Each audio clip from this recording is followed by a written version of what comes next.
Hello guys, मैं हूं प्रणव। स्वागत करता हूं आपका MST CET वर्ल्ड इस यूट्यूब चैनल पर। तो आज हम एक बिग सरप्राइज़ रिवील करने जा रहे हैं। बिग सरप्राइज़, तो वो सरप्राइज़ क्या है ये आप देख सकते हो। वो है MST CET 2020 के बारे में, जिसमें हम मैथ्स का क्रैश कोर्स बिल्कुल फ्री आपके लिए शुरू कर रहे हैं। बिल्कुल ये फ्री रहेगा, यूट्यूब चैनल पर ही आएगा। अगर आप इस चैनल पर नए होगे तो प्लीज़ एक बार हमारे चैनल को सब्सक्राइब कर दीजिए, और अगर आपको वीडियो अच्छा लगे तो इसको लाइक कर देना। तो मैथ्स क्रैश कोर्स हम बिल्कुल फ्री स्टार्ट करने जा रहे हैं, और ये स्टार्ट करने जा रहे हैं बिल्कुल अभी से। मैथमेटिकल लॉजिक, ये मैथ्स का फर्स्ट चैप्टर क्लास 12th का ये चैप्टर से हम आज शुरू करेंगे। इसमें ये कोर्स आपके लिए बिल्कुल फ्री है, लेकिन मैं इसमें आपको जो नोट्स रहेंगे उसकी PDF, उसकी जो भी PDF रहेगी वो PDF में आपको कुछ 5 रुपीज़ और 10 रुपीज़ इसमें देने वाला हूँ। 5 रुपीज़ में आपको कुछ भी ज़्यादा नहीं है। 5 रुपीज़ में आपको PDF मिलेगी। उस PDF में क्या होगा मैं आपको बताता हूँ। PDF में आपको बिल्कुल पूरी नोट्स मिलेगी, जो भी मैं आपको पढ़ा रहा हूँ उसकी PDF मिलेगी, पूरी उसकी नोट्स रहेगी, और आपको उसमें प्रीवियस ईयर क्वेश्चंस दिए जाएंगे। प्रीवियस ईयर क्वेश्चंस मतलब 2002 टू 2019 तक के टोटल क्वेश्चंस की PDF। ऐसे ही आपको 2 PDF मिलेंगी बिल्कुल 5 और 10 रुपीज़ में, जिसकी लिंक मैं आपको वीडियो के डिस्क्रिप्शन में दे दूंगा। डिस्क्रिप्शन में जाके आप मुझे टेलीग्राम पे मैसेज कर सकते हो। टेलीग्राम की भी लिंक मैं आपको दे रहा हूँ डिस्क्रिप्शन में। टेलीग्राम पे मुझे मैसेज कर देना कि मुझे PDF चाहिए। ऐसे मैसेज करने देने पर आप ये PDF बाय कर सकते हो। PDF में कुछ भी नहीं, सिर्फ नोट्स और previous year questions from 2002 to 2019 तक के टोटल क्वेश्चंस मैं आपको दूंगा। तो हम अभी शुरू करने जा रहे हैं मैथमेटिकल लॉजिक। ये फर्स्ट चैप्टर जो है हमारा मैथ्स का, उससे हम ये स्टार्ट करने जा रहे हैं। तो इस चैप्टर से 3 क्वेश्चंस गारंटेड आपको आएंगे। 3 क्वेश्चंस गारंटेड मतलब 6 मार्क आज हम अपने डील करने जा रहे हैं। 6 मार्क्स आपके गारंटेड। मैं इतनी गारंटी देता हूँ कि इस वीडियो का आपने हर एक पेज जो मैं आपको पढ़ाऊँगा वो आपने अच्छे से कर दिया तो आपके 6 मार्क्स गारंटेड हो जाएंगे। तो लेट्स डू स्टार्ट इट। तो जो फर्स्ट पॉइंट हमारा है वो है असर्टिव सेंटेंस। असर्टिव सेंटेंस मतलब क्या होता है ये हम देखेंगे। तो assertive sentence, a sentence that make an assertion which is either true or false but not both simultaneously is called assertive or declarative sentence। मैं इसका कुछ मतलब या प्रूफ ये वो मैं कुछ भी नहीं बताते बैठने वाला हूँ, सिर्फ पढ़ूंगा, वो आपको खुद से समझना है। असर्टिव सेंटेंस का ये आपका ना मतलब है विच इज़ आइदर ट्रू और फॉल्स। एक तो वो ट्रू होना चाहिए या फिर फॉल्स होना चाहिए, दोनों नहीं रहना चाहिए। तो इसके examples, earth revolve around this sun, ये आपका ट्रू है, ओनली ट्रू है, इसलिए ये क्या हो जाएगा assertive sentence. 6 is a prime number, it is a false statement, therefore it is a assertive sentence. Next है इम्पेरेटिव सेंटेंस। इम्पेरेटिव सेंटेंस मतलब क्या, a sentence that express some request और command is called an imperative sentence. It means what? Any request. Please get me a pen. It is what? It is a request. Or any command that we give is known as the imperative sentence. Next is what? Exclamatory sentence. Exclamatory sentence, a sentence that express some strong feelings is called an exclamatory sentence. उसमें जो feeling रहेगी जिस sentence में उसे हम बोलेंगे exclamatory sentence. What heavy downpour, it is what, this is a feeling, therefore it is what exclamatory sentence. Exclamatory sentence यहाँ खत्म हुआ। उसके बाद interrogative sentence. Interrogative sentence, a sentence that asks और some question is called interrogative question. जो भी आपको आखिरी में क्वेश्चन मार्क दिखा कि वो क्या हो जाएगा, इंटरोगेटिव सेंटेंस। ओके, तो स्टेटमेंट मतलब क्या, इसके लिए आप को ये सब पढ़ना बहुत ज़्यादा ज़रूरी है। तो स्टेटमेंट क्या होता है? अ डिक्लेरेटिव और assertive sentence which is either true और false but not both simultaneously. Assertive की भी मैंने आपको डेफिनेशन बताई थी, ये देख लीजिए। Assertive sentence is what? A sentence that makes an assertion is either true or false. दोनों रहने के लिए नहीं जमेंगे। This is what? तो स्टेटमेंट क्या होता है? डिक्लेरेटिव और असरेटिव सेंटेंस। जो भी सेंटेंस असरेटिव या डिक्लेरेटिव होगा उसे हम क्या बोलेंगे? सेंटेंस। तो स्टेटमेंट, तो फर्स्ट पार्ट उसमें देखेंगे open sentence. What is open sentence? An open sentence whose truth value can vary according to some conditions which are not stated in the sentence. x plus 2 equals to 9। यहाँ पे x आपको क्या रहेगा ये बताया है क्या? नहीं बताया है आपको। इसका मतलब क्या है? ये ओपन सेंटेंस जिसकी ट्रूथ वैल्यू वेरी नहीं करेगी। मतलब वेरी नहीं करेगी मतलब आपको यक्स की वैल्यू यहाँ पे नहीं दी है। He is a good singer. He कौन है ये पता है क्या हमें? ये नहीं पता। यक्स क्या है ये पता है क्या हमें? नहीं पता। It means this are what? Open sentence. Now next point is what? Simple statement. A statement whose truth values does not explicitly depends on another statement is called a simple statement. The sum of two even numbers is an even number. तो क्या होता है simple statement? ये एक बार और पढ़ लीजिए। A statement whose truth value does not explicitly depends on another statement. मतलब एक स्टेटमेंट की ट्रूथ वैल्यू दूसरे स्टेटमेंट पर डिपेंड नहीं करनी चाहिए, डिपेंड नहीं करनी चाहिए। तो the sum of two even numbers is an even number. ये किस पे डिपेंड कर रहा है क्या? डिपेंड किस पे भी ये नहीं कर रहा है। इसका मतलब ये आपका हो गया सिंपल स्टेटमेंट। ये आपको कुछ ज़्यादा याद रखने की इसमें ज़रूरत नहीं है। बस ये मतलब आपके थ्योरेटिकल पार्ट में एक आध बार क्वेश्चन इसका आ सकता है, इसलिए मैं आपको पढ़ा रहा हूँ। इसके लिए भी हमने कुछ 2 ही मिनट लिए हुए। Compound statement, the combination of 2 और more than 2 simple statements by using phrases और words is called compound statements. Okay, तो यहाँ पे हमने स्टेटमेंट देख लिए हैं सारे। अब हम क्या स्टार्ट करने जा रहे हैं? Conjunction. What is a conjunction? तो कंजक्शन क्या होता है? Conjunction means and. ये आपको सिंबल बहुत अच्छे से याद रखना है। एंड इसका सिंबल कैसे है? Like this. Okay, this is known as what? Conjunction. Conjunction means what? Conjunction mean and. इसके लिए हम अदर वर्ड्स जो कुछ भी यूज कर सकते हैं वो है बट, येट, दो, स्टिल, मोर और। ये आपको क्यों लगा है? क्योंकि आपको ऐसे कुछ स्टेटमेंट दे देते हैं, उसमें ये स्टेटमेंट ये 2 लिखा हुआ रहता है और आपको ऑप्शन देते हैं, उसमें एंड रहता है और रहता है, बाकी जो भी है वो रहते हैं। तो आपको सिलेक्ट करना है। यहाँ पे 2 दिख गया मतलब आप क्या सिलेक्ट करेंगे? ऑप्शन में से एंड। तो ऐसे बहुत सारे मतलब अच्छे क्वेश्चन इस पे से आते हैं आपको। P Q and Q, this is denoted by what? P and Q. तो अगर आपकी P की वैल्यू है T, Q की वैल्यू है T, मतलब T है ये भी आपका P एंड Q, मतलब आपका P भी रहना चाहिए और Q भी रहना चाहिए। मतलब आपका दोनों भी अगर T रहेंगे तो ही आपका P एंड Q क्या आएगा? ट्रूथ वैल्यू उसकी T आएगी। या फिर in all other cases it will be what? It will be the false.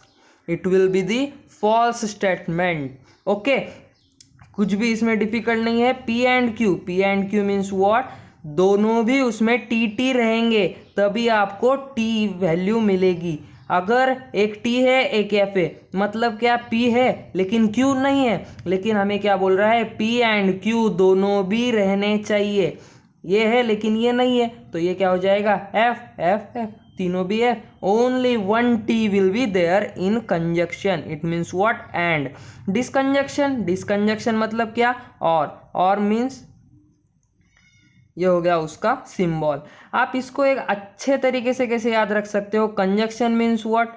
And रहता है। एंड का हम ए कैसे निकालते हैं? ऐसे। ये हो गया कंजक्शन का सिंबल। कंजक्शन का ऐसा है तो और का क्या हो जाएगा? ऊपर। It means what? This is a disjunction. Okay, ये एक मैं आपको ट्रिक बता रहा हूँ। तो P और Q, ओके, पी और क्यू, मतलब एक तो ये होना चाहिए या फिर ये होना चाहिए, दोनों भी रहे तो भी हमें चलेगा, ये भी है ये भी है, दोनों रहेंगे तो भी हमें चलेगा, मतलब ये आ गया आपका टी। दिस और दिस, मतलब ये है लेकिन ये नहीं है, लेकिन एक तो है ना आपका, इसलिए ये टी आ जाएगा। इट मीन्स व्हाट, एक तो यहाँ आपका एक पी होना चाहिए या फिर क्यू होना चाहिए या फिर दोनों रहे तो भी चलेगा। ओके, दोनों रहे तो भी चलेगा।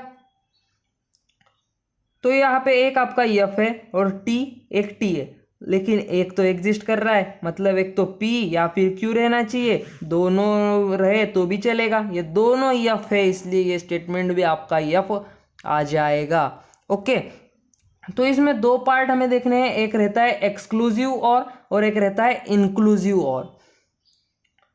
तो एक्सक्लूसिव और क्या होता है, used in sense that one of to possibilities exist but not both, दो पॉसिबिलिटीज में से एक पॉसिबिलिटी ही एग्जिस्ट करनी चाहिए। ज्योति विल गो टू कोल्हापुर और नासिक, ज्योति या फिर कोल्हापुर को जाएगी या फिर नासिक को जाएगी, दोनों गांव को एक साथ तो नहीं जा सकती, इसका मतलब आपका को दोनों में से कोई भी, मतलब any one of to possibility is existing here. Okay, therefore it is what, exclusive or. Inclusive or means what, used in sense that first or second or both possibilities exist. There is something wrong with a television or a dish. Television के साथ, television में कुछ तो गड़बड़ है या फिर dish में कुछ तो गड़बड़ है, दोनों में भी गड़बड़ रह सकती है, इसका मतलब ये और क्या हो गया आपका, इंक्लूसिव और। ये हो गया हमारा कंजक्शन एंड डिसकंजक्शन। तो ये है हमारा नेक्स्ट पॉइंट, व्हाट, इम्प्लीकेशन। तो इम्प्लीकेशन क्या रहता है आपका, इम्प्लीकेशन मीन्स व्हाट, अगर आपको ये ऐसे दिया होगा P arrow Q, it means what, if P then Q, if there is P then there will also Q.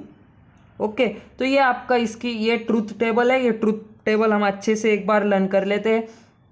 इसका मतलब ये आपको क्या बोल रहा है, इफ पी मतलब अगर पी रहेगा तो क्यू भी रहेगा, if P then Q, P है तो क्यू भी रहना चाहिए, तो क्यू है इसलिए ये हो गया T. If P then Q, ये है लेकिन ये नहीं है इसलिए ये क्या हो गया, फॉल्स।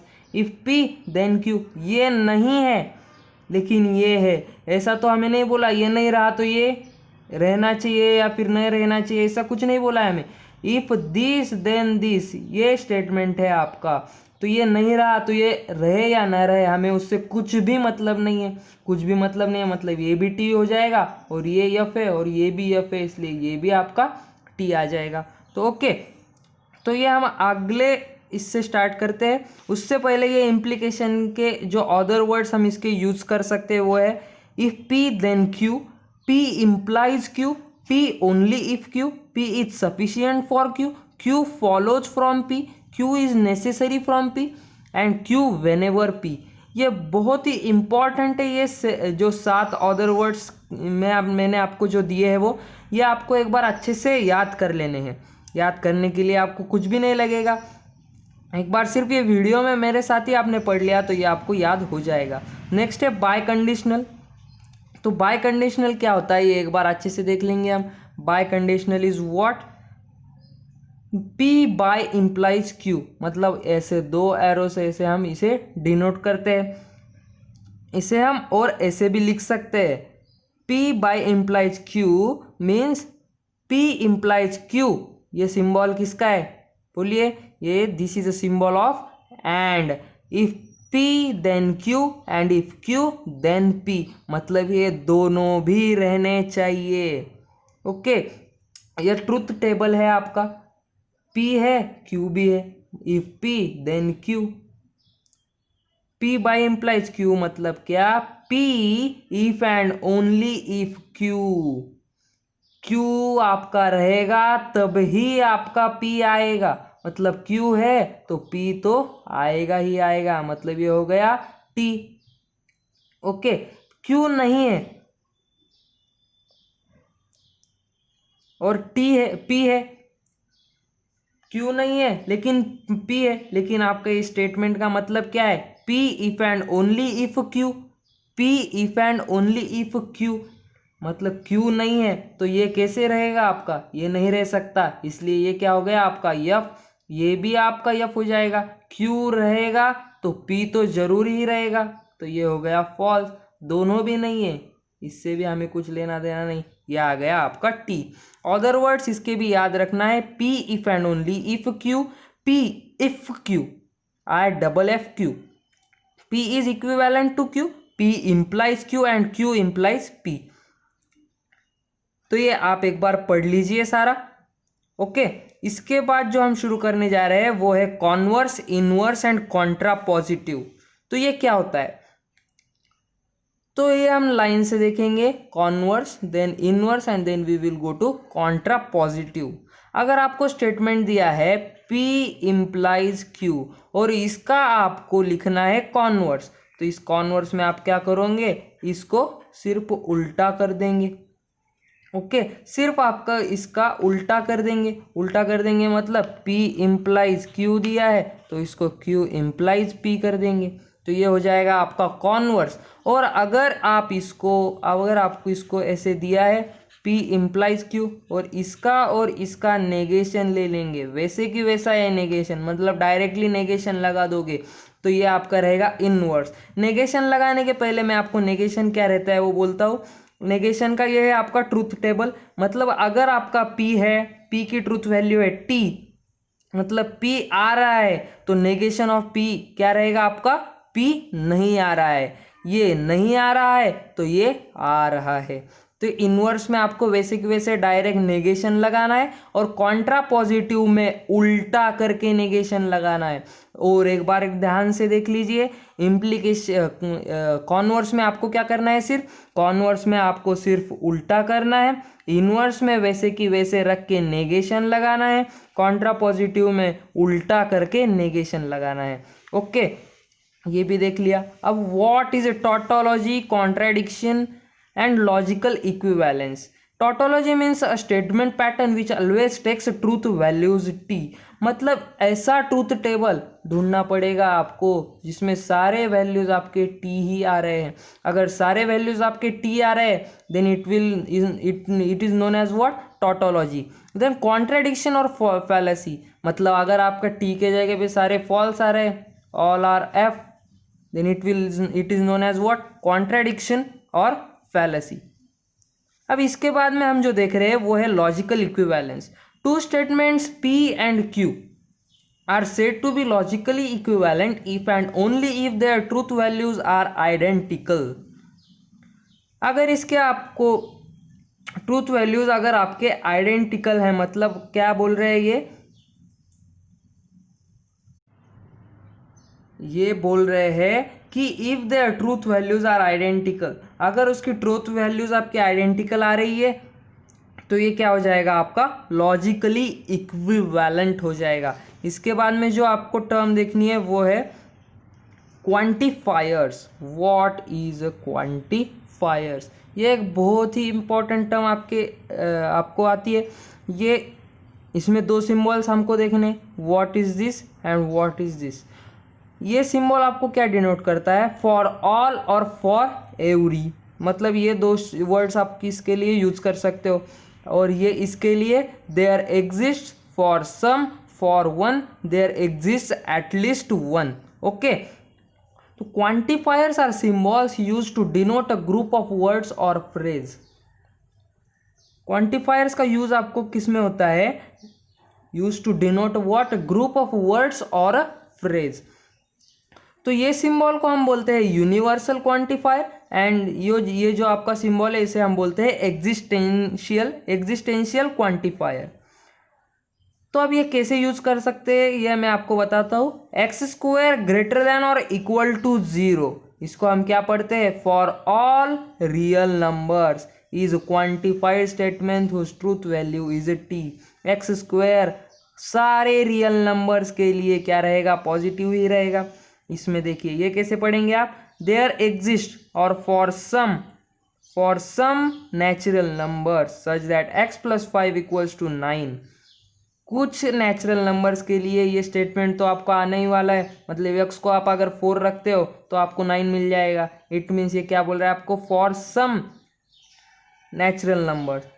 तो ये आपका ट्रूथ वैल्यू आ जाएगी, इसकी क्या टी आ जाएगी। अगर आपको ऐसे बोलता यहाँ पे आपको अगर दे देता यूनिवर्सल क्वांटिफायर, तो ये क्या हो जाता आपका फॉल्स स्टेटमेंट आ जाता। ओके, तो हम नेक्स्ट इससे चालू करते हैं। तो नेक्स्ट पॉइंट जो हमारा है वो है ड्यूअलिटी। ड्यूअलिटी में आपको क्या देखना है, ड्यूअलिटी मतलब क्या, two compound statements S1 and S2 are said to be duals of each other if one can be obtained from other by replacing and by or by and। मतलब अगर आपको ये and दिया है तो इसको आप इससे रिप्लेस कर दोगे, और अगर आपको ऐसे दिया है तो उसको and से रिप्लेस कर दोगे। मतलब अगर आपको इसका ऐसे दिया है कुछ स्टेटमेंट्स P एंड Q और इसको ड्यूअल स्टेटमेंट लिखो ऐसे बोल रहे हैं, तो इसका ड्यूअल स्टेटमेंट क्या हो जाएगा, P और Q। ओके, तो अब कुछ प्रॉपर्टीज रहते हैं, वो प्रॉपर्टीज देखते हैं। P और Q, इसको हम Q और P भी लिख सकते हैं, मतलब उल्टा करके भी लिख सकते हैं। P एंड Q को Q एंड P भी लिख सकते हैं। ये है हमारी property number 1। Negation of P can be written as what, P। Negation of P and Q, इसको क्या करेंगे, नेगेशन ऑफ P एंड ये और दिया है आपको, और को हम क्या कर देंगे, एंड नेगेशन ऑफ Q। ये आपको बहुत ही अच्छे से याद करने की ज़रूरत है इसकी। ये आप एक बार देख लीजिए सारे। Negation of P and Q, इसको भी क्या किया, नेगेशन ऑफ P, एंड था एंड का और कर दिया, negation of Q। Negation of P implies Q, इसको क्या लिख सकते हैं आप, P and negation of Q। Negation of P by implies Q, P and negation of Q, और Q and negation of P। इसका मैं कुछ आपको प्रूफ और कुछ भी नहीं बताऊंगा, क्योंकि ये है हमारी क्रैश बैच। क्रैश बैच मतलब हमें इसका फास्ट रिवीजन करना है। ओके, फास्ट रिवीजन करना है, मतलब यहाँ पे आपका रिवीजन पूरा खत्म हो गया है, इतना आपको पढ़ना है। स्विचेस अगर आपके सीरीज में दिए हैं, मतलब ये आपको स्विचेस सीरीज में दिए है, तो आप क्या यूज करोगे वहाँ पर, एंड यूज करेंगे। और अगर स्विचेस पैरेलल में दिख रहे हैं तो आप उस वहाँ पर और यूज करने वाले हैं। ओके, तो यहाँ पे हमारी पूरी थ्योरी जो है वो ख़त्म हो चुकी है, और इसके बाद हम कुछ इसके इम्पोर्टेंट क्वेश्चंस है वो देखते हैं। तो ये है आपका क्वेश्चन नंबर 1। ये प्रीवियस ईयर में एक बार आ चुका है। ये सिर्फ मतलब इजी क्वेश्चन है। ऐसे क्वेश्चन आपने मतलब 10th के टाइम अगर कोई कॉम्पिटिटिव एग्जाम दी होगी तो वहाँ पे आपने ऐसे क्वेश्चंस किए होंगे। If you set of all days, S set of Sundays and H is set of holidays, then Venn diagram for Sunday implies holiday। Sunday implies holiday मतलब क्या, if Sunday then there will be holiday। अगर Sunday है तो holiday तो पक्की रहेगी, और holiday is what, set of all days में आपको ये आएगा। तो ऐसी आपकी वेन डायग्राम आएगी। इसमें और भी कुछ समझाने जैसा नहीं है, इतने पे ही आप ये समझ सकते हो। नाउ नेक्स्ट क्वेश्चन क्या है, question number 2, that is all teachers are not sincere. मतलब कुछ टीचर सिंसियर रहते हैं और कुछ नहीं रहते। तो इसकी वेन डायग्राम आप कैसे निकालेंगे, ऐसे it means what, some teachers are sincere, all teachers are not sincere. Okay, now third question is what, every square is rectangle and Q statement is given as what, every rhombus is a kite। Then truth values for P implies Q and P by implies Q are। मतलब आपको इसमें क्या लिखना है, if P then Q and P if and only if Q। आपको इसकी truth values लिखनी है। मतलब आपको एक बार ट्रूथ वैल्यू P की और Q की ट्रूथ वैल्यू निकालनी पड़ेगी। एवरी स्क्वायर इज रेक्टेंगल, तो इसकी ट्रूथ वैल्यू क्या है आपकी, ये ट्रू ही रहेगा, क्योंकि एवरी स्क्वायर हमारा क्या रहता है, रेक्टेंगल रहता है। और Q statement is also true because your given statement is what, rhombus is a kite, every rhombus is a kite, ये भी हमारी ट्रूथ स्टेटमेंट है। इफ P देन Q, मतलब ये भी है और ये भी है, तो ये आपका क्या आ जाएगा टी। ये मैंने आपको पीछे दिखाया, पीछे मतलब कहाँ पे, जहाँ पे हमने ये पढ़ा था इसका truth table, if P then Q का, और ये भी आपको आ जाएगा। नाउ नेक्स्ट क्वेश्चन से हम स्टार्ट करते हैं, which is a fourth question. तो ये है आपका fourth question. Fourth question is what if C denotes the contradiction then dual of a compound statement, this is what. ये भी आपका प्रीवियस ईयर में आया हुआ क्वेश्चन है। इसका आपको क्या लिखना है, if C denotes the contradiction. Contradiction क्या रहता है, कॉन्ट्राडिक्शन मैंने आपको बताया था, contradiction means always takes truth values F, मतलब ये इसकी पूरी वैल्यूज आपको क्या मिलने वाली है, या only false. If C denotes the contradiction then dual of a compound statement, this dual में हम क्या करते हैं, जहाँ पे सिर्फ आपको ये एंड और दिख रहा है उसको हम उल्टा कर देते, मतलब यहाँ पे क्या है, ये एंड है, एंड का और कर दिया, ये और है, और का एंड कर दिया। और सी डिनोट्स कॉन्ट्राडिक्शन है, तो सी स्टेटमेंट एफ है, तो एफ को हम टी कर देंगे, मतलब सी को टी कर दिया। ये हो गया इसका आपका dual. Now next question, negation of this for some natural numbers n+7 is greater than 6। n+7 आपका ग्रेटर देन 6 फॉर सम बोल रहा है, इसका नेगेशन निकालना है। नेगेशन में आपको अगर फॉर सम दिया होगा, नेगेशन में फॉर सम का नेगेशन लिखना है, तो फॉर सम के नेगेशन में क्या हो जाएगा आपका, सॉरी फॉर ऑल दिया है, ये for all natural number, for all को हम फॉर सम कर देते हैं, मतलब फॉर सम को फॉर ऑल कर देंगे नेगेशन में, या फिर फॉर ऑल को फॉर सम कर देंगे। ये क्या दिया है, for all natural numbers n+7 is greater than 6, तो इसको फॉर ऑल है, इसका हमने फॉर सम कर दिया। For some natural numbers n+7 is less than और इक्वल टू 6। नेगेशन मतलब क्या, इसका आपको उल्टा तो करना है, लेकिन स्टेटमेंट का मीनिंग नहीं बदलना चाहिए। जो है वो ट्रूथ वैल्यू मतलब टी है, तो उसकी अब एफ आनी चाहिए। Okay, now sixth is what, sixth question is our last question. If p for some natural number such that n+5 is greater than 10 and this is n² + n is an even number while n² - n is an odd number। तो ये आपको क्या निकालना है, यहाँ पर इसकी truth value क्या है ये आपको बताना है, p की truth value and truth value of q is what.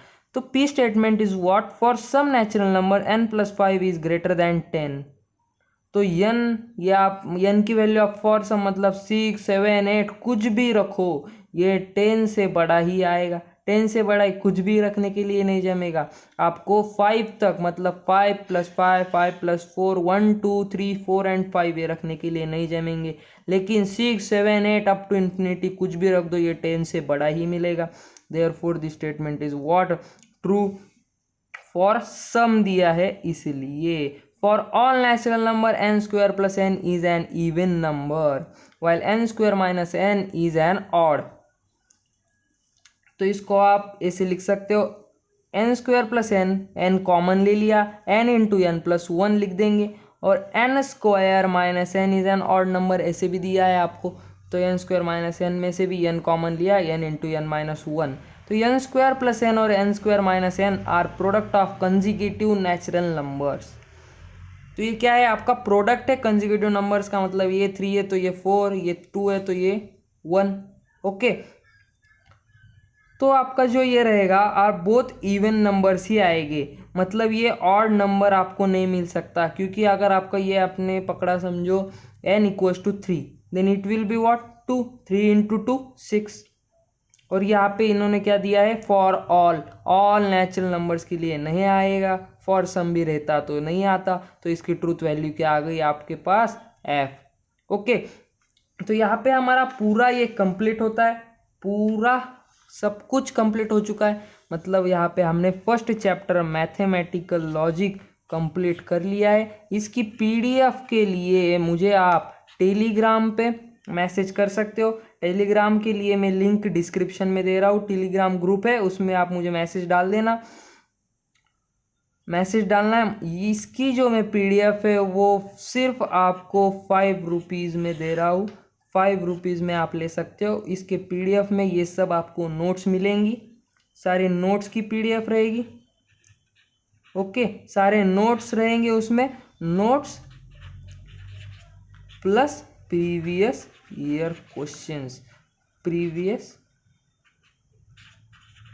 Year questions. Okay, from 2002 to 2019। Okay, तो चलो बाय। अब हम मिलते हैं अगले वीडियो में, जिसमें हम स्टार्ट करने वाले हैं क्या, मैट्रिसेस। मैट्रिसेस के भी नोट्स बहुत ही अच्छे से मैंने निकाले हुए। ये अगर आप सिर्फ इतने नोट्स भी कर लेते हो तो आपको फुल मार्क्स मिल सकते हैं, मतलब 90+ मार्क्स आप स्कोर कर सकते हो, इतनी मैं आपको गारंटी दे रहा हूँ। ओके, तो लेट्स बाय।